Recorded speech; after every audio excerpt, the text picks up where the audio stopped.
some post for you, Poirot. Mr. Hercule Poirot, you fancy yourself, don't you, at solving mysteries that are too difficult for our poor thick-head British police. Let us see, Mr. Clever Poirot, just how clever you can be. Perhaps you'll find this nut too hard to crack. Look out for Andover on the 21st of the month.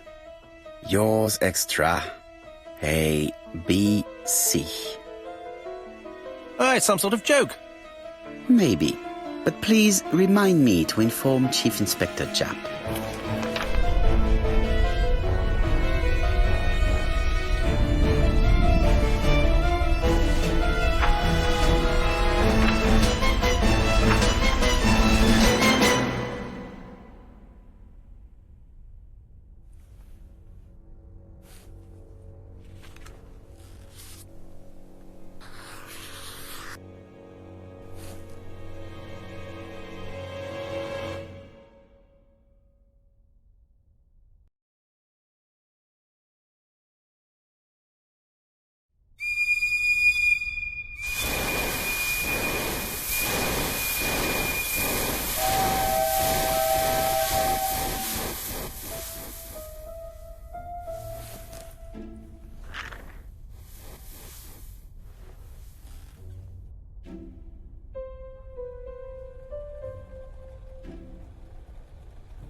It's here, Poirot. The murder took place in this street.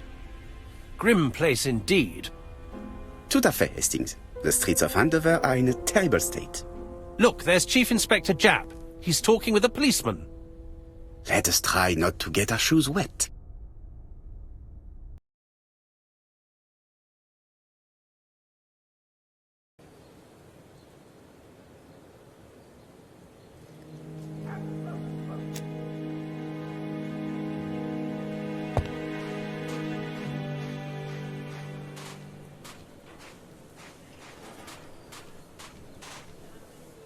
Over here, it's Hastings and Poirot. You missed the 9 o'clock train? We took the 10:30. Luckily the service is good to Andover.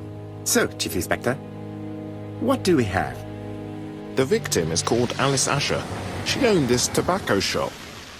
She was killed yesterday with a blow to the back of the head. At what time? Let me just check.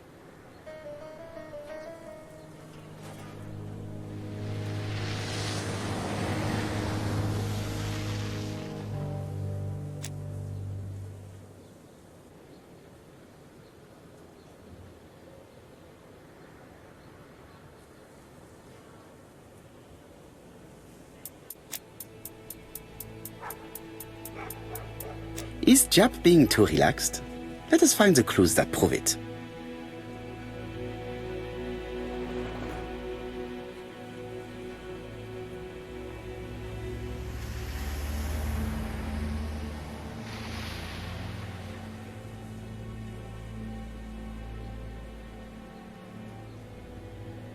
Japp is in a good mood. I bet he thinks he's already caught the culprit.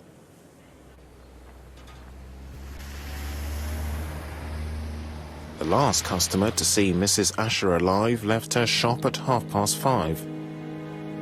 The body was found at around 11 in the evening by an officer doing his rounds. The shop door was open. That's what alerted him. Had anything been taken? A little tobacco maybe, but you'd hardly murder for a few smokes. There's nothing of any real value in the shop. What type of woman was Mrs. Ascher? In her 50s, married but separated, no children. A husband?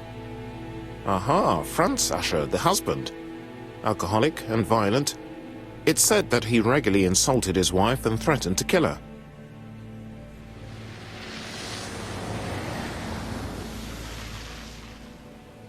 A little too easy, don't you think? You like complications, don't you? Well, this time you may be disappointed. Peut-être. May I examine the crime scene? Of course, old chap. I'll be with you in a minute, Poirot.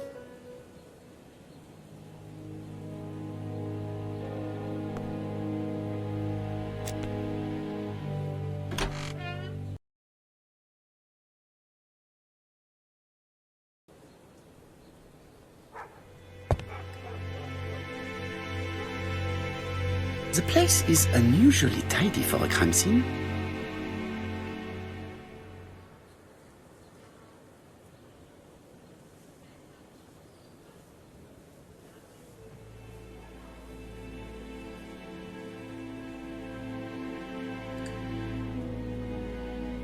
Nothing suggests any sign of a fight.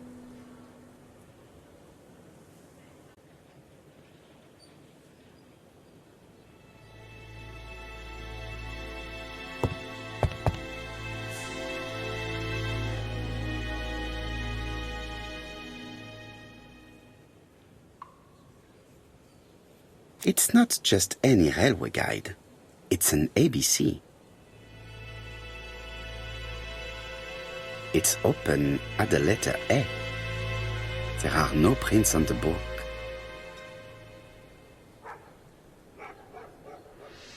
The counter is covered with fingerprints all on top of one another.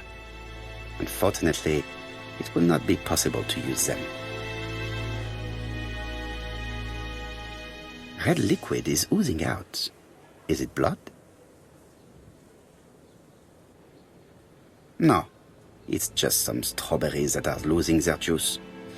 They probably come from the fruit and vegetable shop opposite.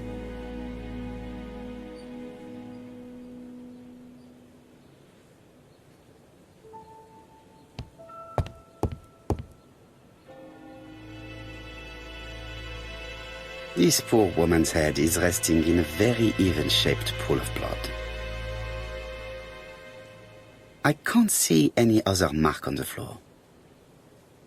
She has a packet of Play cigarette next to her hand. Did she drop it when she fell? She just has one wound on the back of the head. There are no other wounds or signs of a struggle. The body is hidden by the counter and is not visible from the tobacco shop's door. Many customers might have thought that Mrs. Ascher had popped out.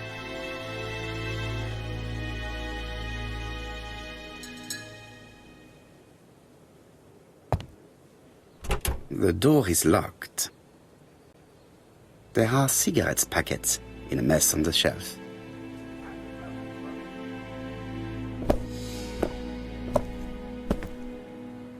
So, Poirot, any news? So, an ABC guide with no fingerprints, but prints all over the counter. Normally, the tobacco shop does not sell ABC guides. Exact. Mon ami, could you have a word with the neighbors? Some may have seen something. Of course, my friend, I'll do it straight away.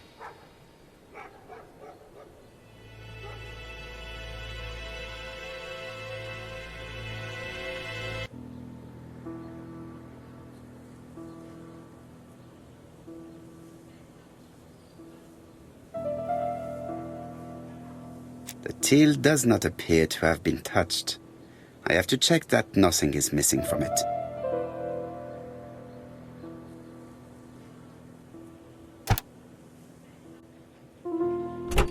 Something is preventing the drawer from opening.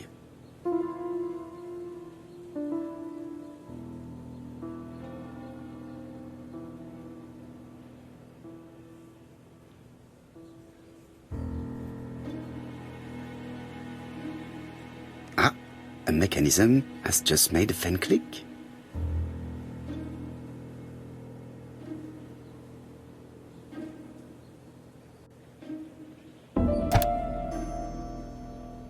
The till is full of money, but there is something strange.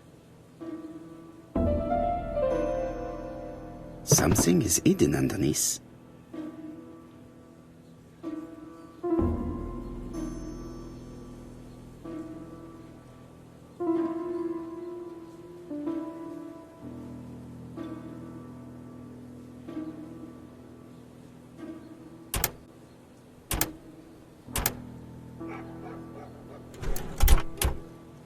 This must be the key to the back of the shop.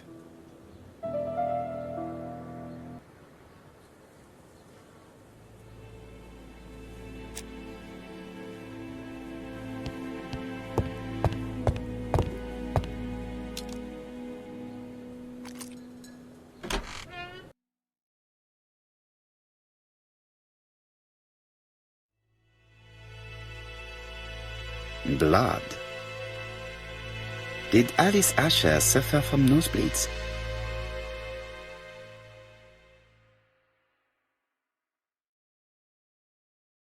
An inscription in German.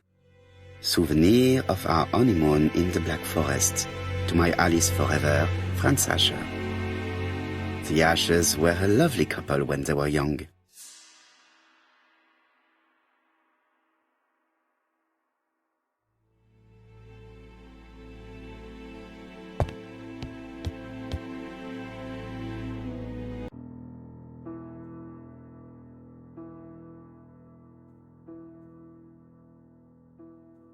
It is blocked.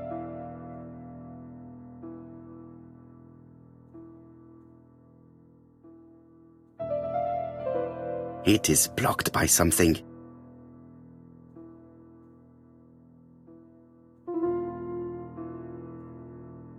Such a pretty decoration should be at the center of the motif to respect the symmetry.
I heard a faint sound as if something was unlocked.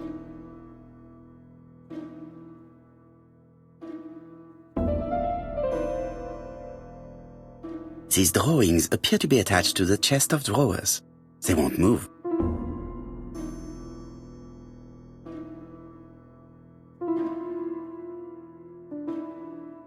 It is blocked.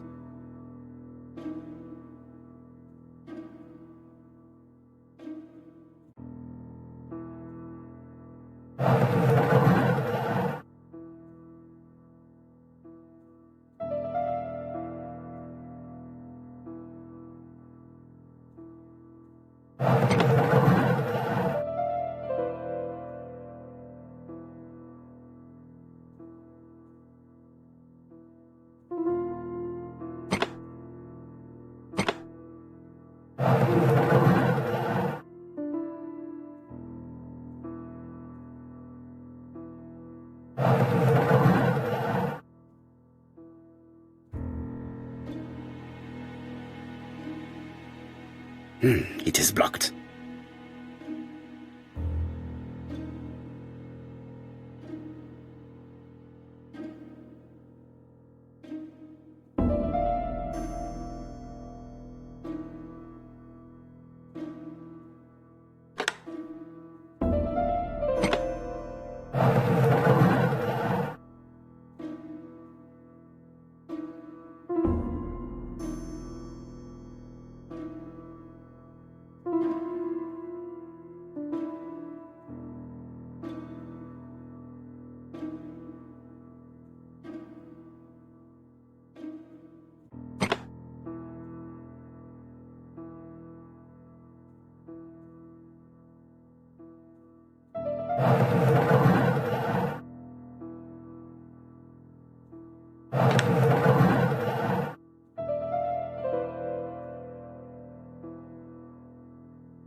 medicine.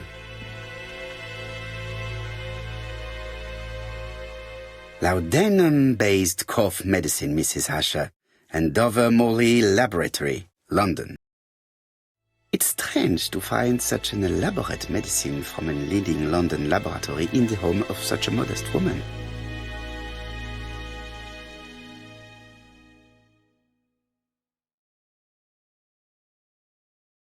From Mr. Adam Flint, Royal Bank, Eastfield Road, Andover. To Mrs. Alice Ascher, 5 Bishops Road, Andover. Dear Mrs. Ascher, further to your request of 12 February 1935, I have informed my superiors of your wish to apply for a loan to acquire the lease of the shop you rent from Mr. Fairfax. Despite the seriousness of your case, I regret to inform you that your request has been denied. The amount of your personal contribution, £11, is not high enough and represents too small a part of the final transaction. I remain at your disposal for any questions. Adam Flint. Mrs. Ascher's meager savings were not enough for her to own the tobacco shop, but will largely cover her funeral costs.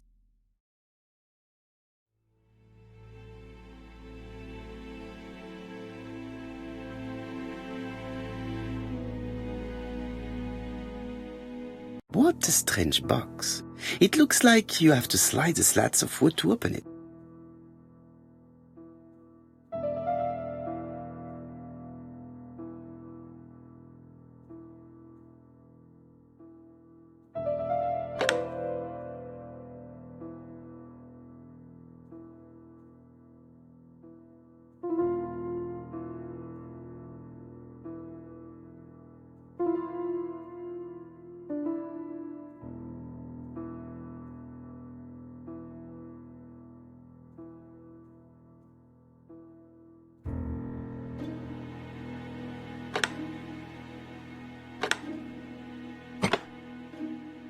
This button appears to activate a mechanism.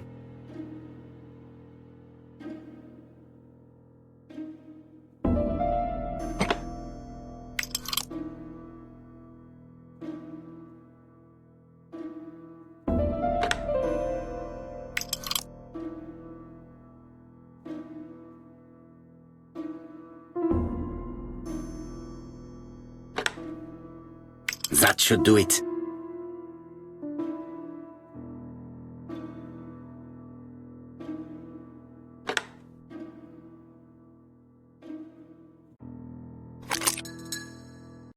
Who is this young woman?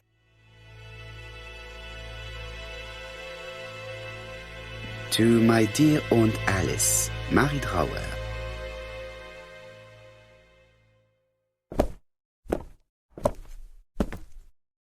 Have you found anything?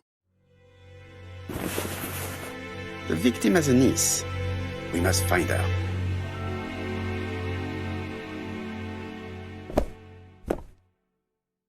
Let us now try and get our brain cells to work.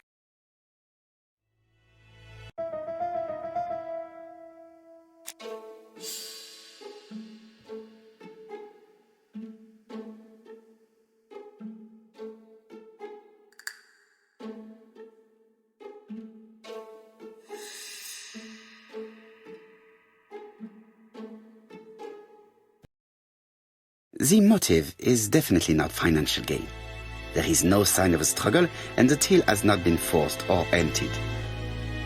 I think I've looked everywhere here. Let us see if I can find any more information in the shop's surroundings.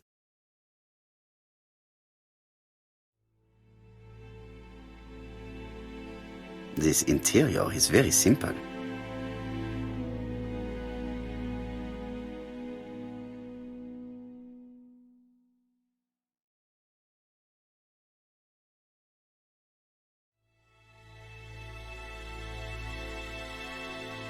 Mrs. Ascher lived very simply.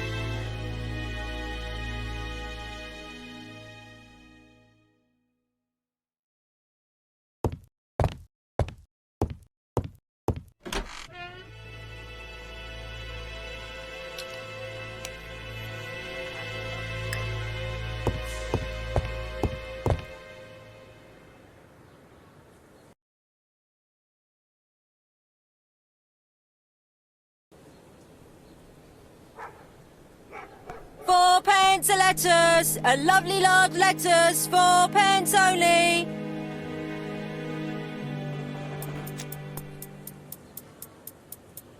This woman appears to be a smoker.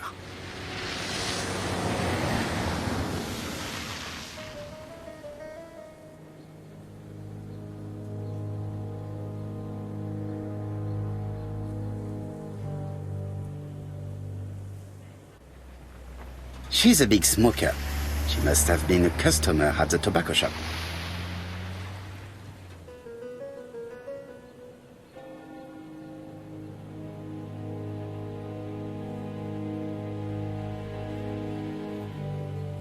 Did you know Alice Ascher well?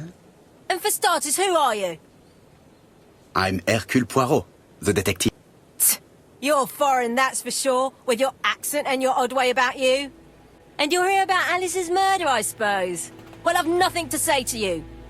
Did you speak to the victim yesterday? No, I never saw her.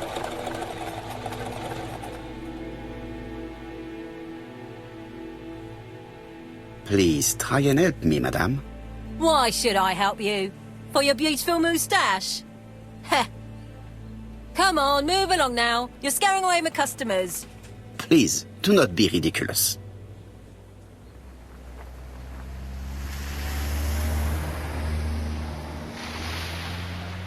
I know that Alice Ascher bought strawberries from you yesterday. Well, you know more than I do, then. Run along now. I have work to do.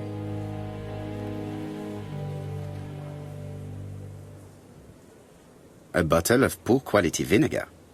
The smell could awaken the dead.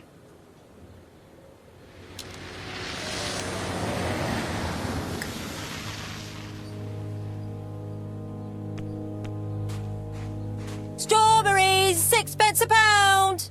Hey, Poirot. Is the greengrocer causing trouble? I'll sort her out. No, please, leave her, Chief Inspector. I'll get her to talk later.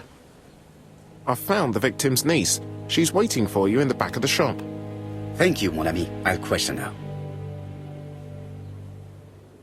Let us now try and get our brain cells to work.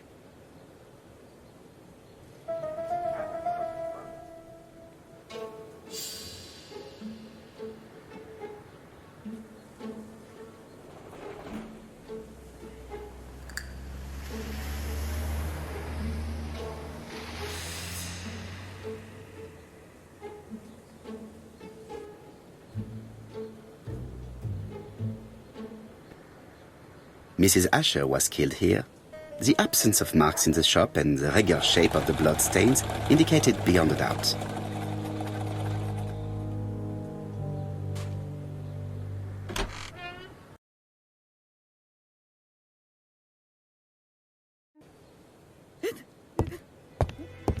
Japp had the body removed out of respect for the victim's niece. His attention is commendable.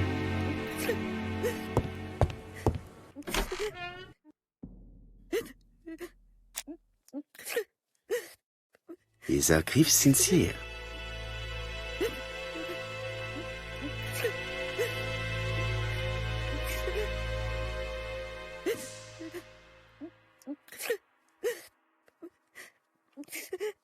She appears to be very upset.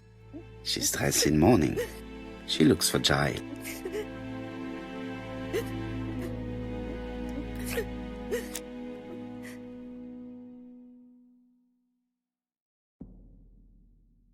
You were very fond of your aunt, am I right?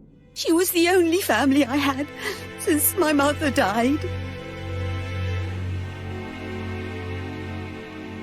Your aunt did not have any children, is that correct? No, she was separated from her husband. What do you think about Franz Ascher, your aunt's husband?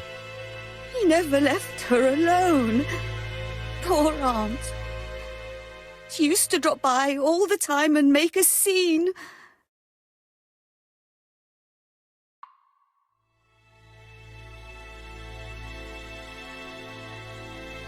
You are not very surprised when you heard what happened?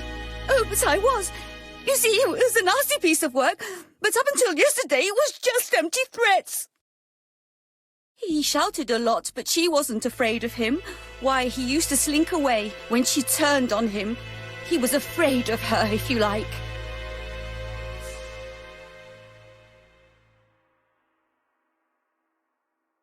Did your aunt enjoy good health? She had a bad throat, but she was well cared for by a doctor in London.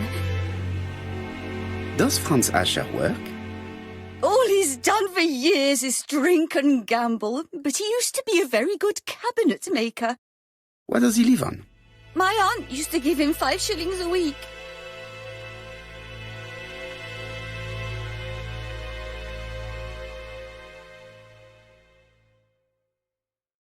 Why did she support such a goods for nothing?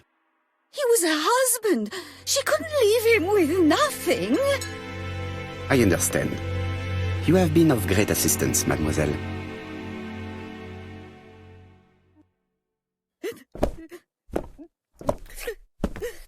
Please take this young lady home.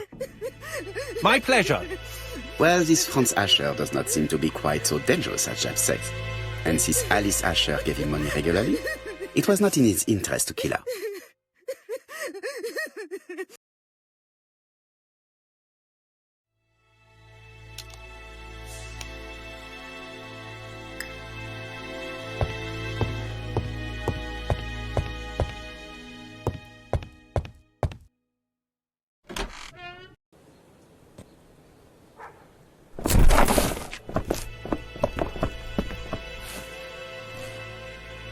We have to wait for him to sleep it off. He's all yours, Poirot. There are a few things I need to check.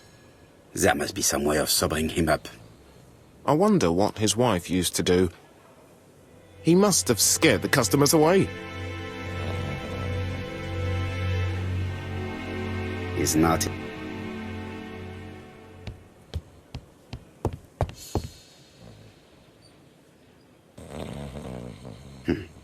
A box of new stockings.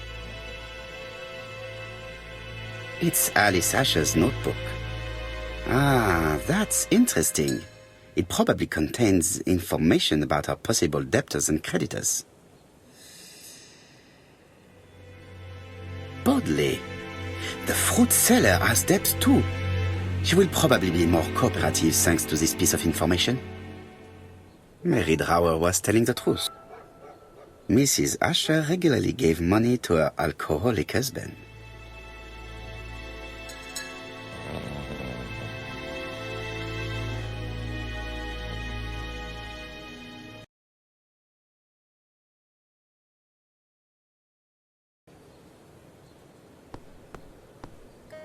A bottle of poor quality vinegar. The smell could awaken the dead.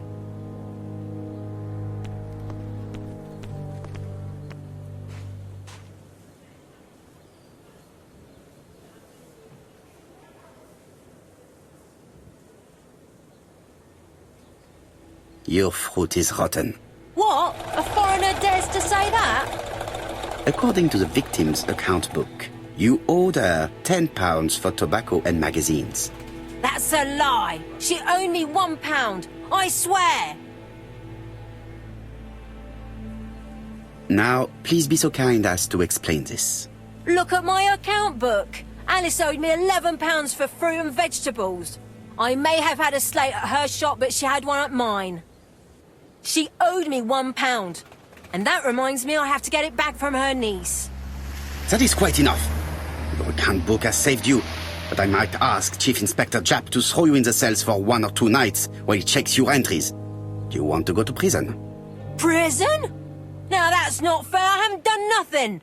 In that case, I am counting on your full collaboration. Yes, sir. Of course, sir. Listen, I didn't kill Alice, I swear. But it's true that I did go to the shop yesterday. At what time? 6 o'clock. She left me a note saying she wanted some strawberries if I got some. I received them late, about 6. So I took them over to her. But you did not see her. She wasn't in the shop, so I just put the strawberries on the counter and left.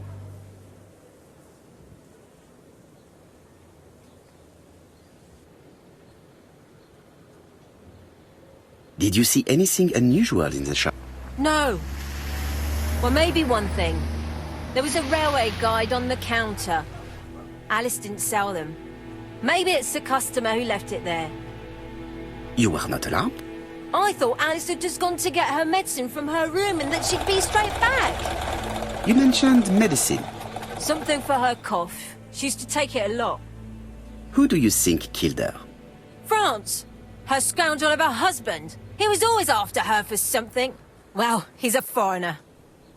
Sorry, sir. What I mean is he's German. That's even worse. Did you see Franz Ascher enter the tobacco shop late yesterday afternoon? Well, no. But at that time of the day, the streets are packed, and I have better things to do than watch her shop.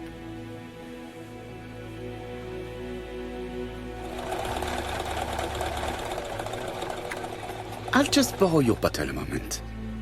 Take it. It's what Alice used to sober up her husband.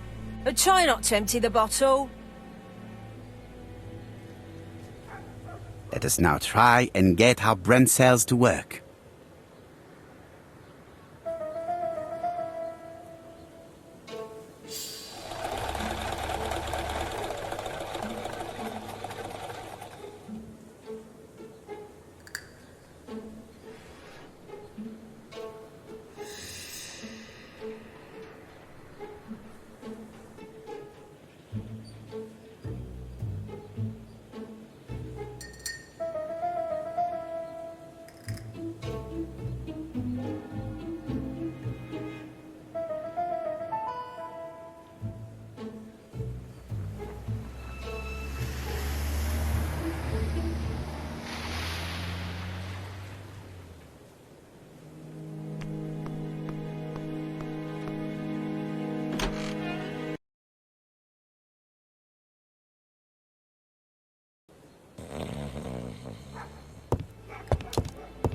Is not in.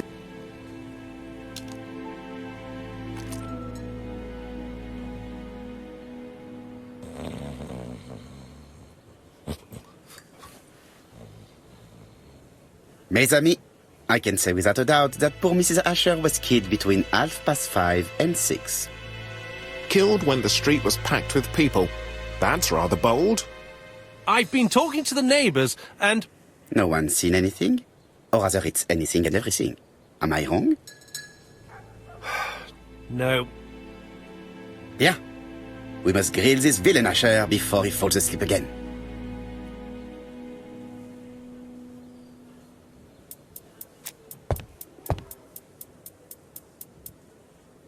This man is in rather a bad state.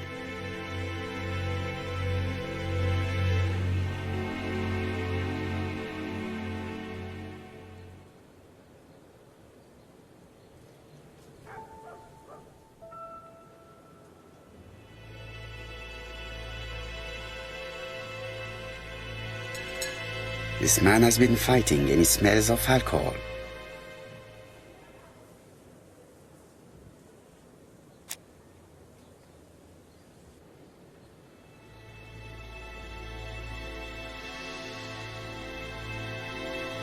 What were you doing yesterday at the time of the crime?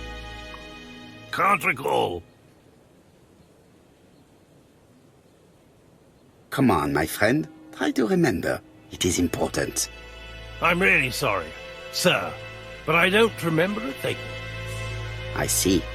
But maybe you do remember threatening to kill your wife? So what? You shouldn't take things so seriously, sir. Nothing but empty threats. We didn't get on all that badly. Are you often involved in fights? I don't know what you mean.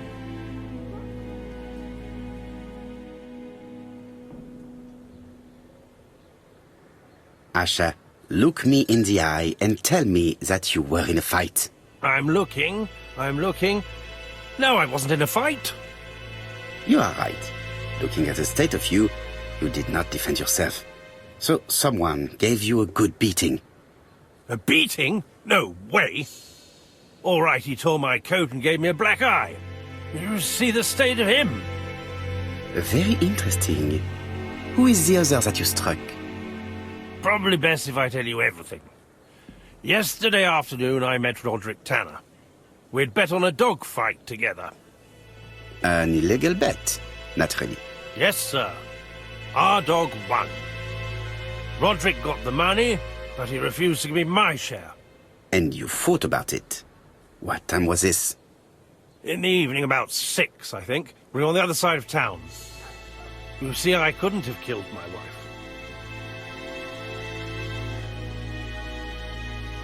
Let us now try and get our brain cells to work.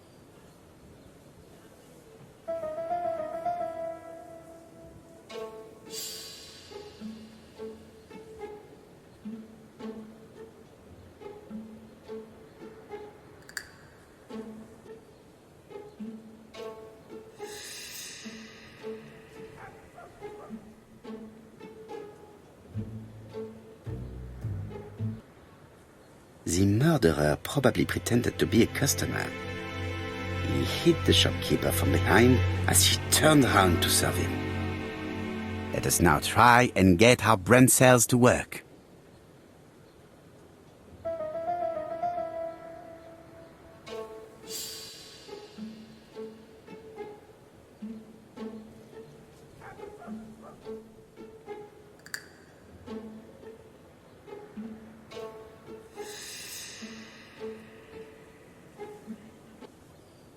The murderer deliberately left behind this ABC as a signature. The absence of fingerprints and the fact that it is open at letter A for Andover leaves little doubt. Ascher's alibi appears to be confirmed. All the same, I'm going to call and check that he did have a fight with this tanner on the afternoon of the murder. You can never trust this sort of chap. One thing is certain, Ascher was a ruffian who used to beat his wife. But he is not very educated. It certainly was not him who wrote the letter signed ABC. Let's resume, Hastings. We know the murderer pretended to be a customer. He did not kill her for money, that appears to be certain. I agree with you on that point. And the murderer left an ABC guide as a signature. Therefore, it's likely he wrote the letter. Indeed, but that doesn't explain why and how he did it.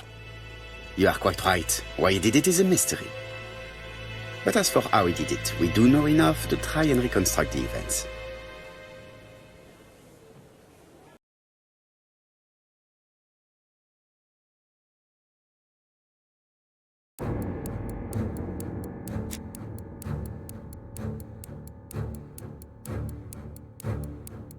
The killer enters the shop.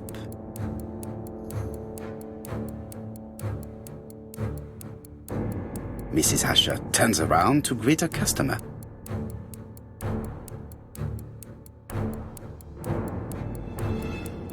The murderer asks her for some tobacco. She turns her back to him. He seizes the opportunity to strike her.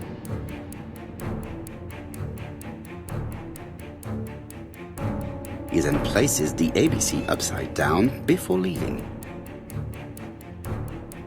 Everything appears to match the crime scene, mon cher Hastings.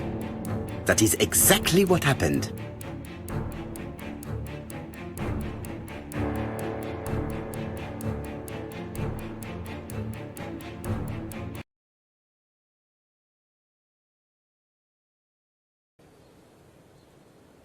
Ascher has a strong alibi and we don't have any other suspect.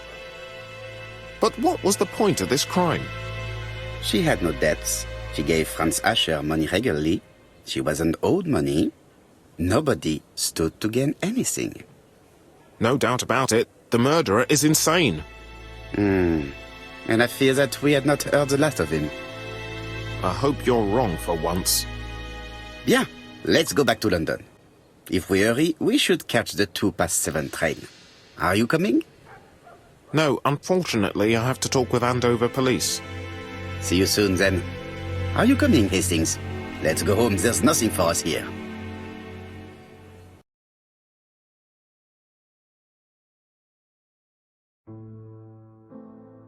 Well, do you have any idea about the killer's identity?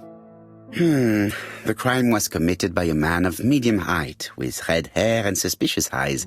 He has a slight limp on the right foot and a wart just below his shoulder blade. Poirot! Mon ami, what do you want? You fix upon me a look of dog-like devotion and demand of me a pronouncement à la Sherlock Holmes. Now for the truth. I do not know what the murderer looks like, nor where he lives, nor how to set hands upon him. What shall we do, then? Nothing. Nothing? Do not be so impatient, Hastings. The killer will manifest himself soon enough. I thought I heard the postman. Maybe there's some news. I would go and see.